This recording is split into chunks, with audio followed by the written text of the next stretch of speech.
नमस्कार, तुम्हा सर्वांचे स्वागत आहे धनश्री रेसिपीमध्ये। तर आज मी तुम्हाला हरभऱ्याच्या वाळलेल्या पानांपासून ही पातळ अशी भाजी कशी करायची सोप्या पद्धतीने मी तुमच्याबरोबर शेअर करणार आहे। तर खाण्यासाठी एकदम चटपटीत व चमचमीत अशी लागते। चला तर मग रेसिपीला सुरुवात करूया। तरी ते मी हरभऱ्याची भाजी अशा प्रकारे वाळवून घेतलेली होती। तर उन्हामध्ये जर तुम्ही वाळवून भाजी करायच्या आधी घेतली तर पटकन अशी चुरली जाते। तर पहा, अशा प्रकारे मी आता ही सर्व भाजी चुरून घेणार आहे।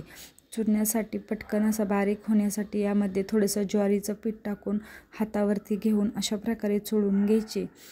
जर उन्हामध्ये वाळवली तर पटकन अशी आपली भाजी चोळून होते व ज्वारीचं पीठ आपल्याला भाजी थोडीशी घट्टपणा येण्यासाठीही मदत होतो व चुरतानाही पटकन अशी चुरले जाते। तर ज्वारीचं पीठ नक्की यामध्ये वापरायचं। तर पहा, अशा प्रकारे मी हातावरती घेऊन छान असं बारीक करून घेणार आहे। बारीक केल्यानंतर त्यामध्ये ज्या काटक्या आहेत तर त्या आपल्याला काढून घ्यायच्या आहेत।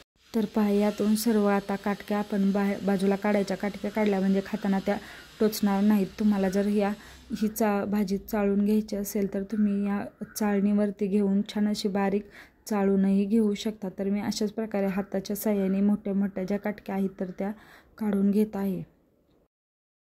त्यासाठी आता आपण वाटण बनवूया। तर मिक्सरच्या भांड्यामध्ये इथं मी हिरव्या मिरच्या घेतलेल्या आहेत। तुमच्या आवडीनुसार तुम्ही तिखट मिरच्या कमी जास्त करू शकता। एक गड्डे लसूण, एक चमचा जिरे व हे चांगलं मिक्सरला बारीक असं वाटून घ्यायचं।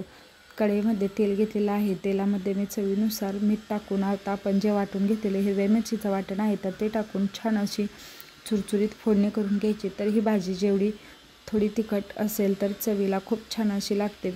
तुमच्या आवडीनुसार तुम्ही तिखट कमी जास्त इथे करू शकता, पण थोडीशी तिखट खूप छान अशी लागते। तर पहा, चुरचुरीत अशी छान अशी आपली मिरची भाजली की त्यानंतर यामध्ये एक तांब्या भरेल एवढं पाणी ओतायचं। तुम्हाला जेवढी भाजी पातळ घट्ट करायची आहे त्यानुसार तुम्ही पाणी ओतू शकता।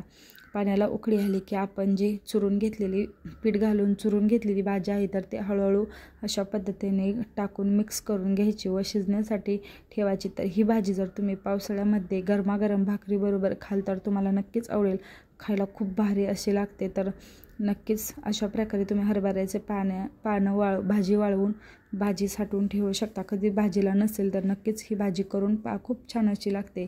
व थोडासा आंबूसपणा येण्यासाठी इथे मी एक लिंबू बारीक फोडं आहे तर ते पिळत आहे।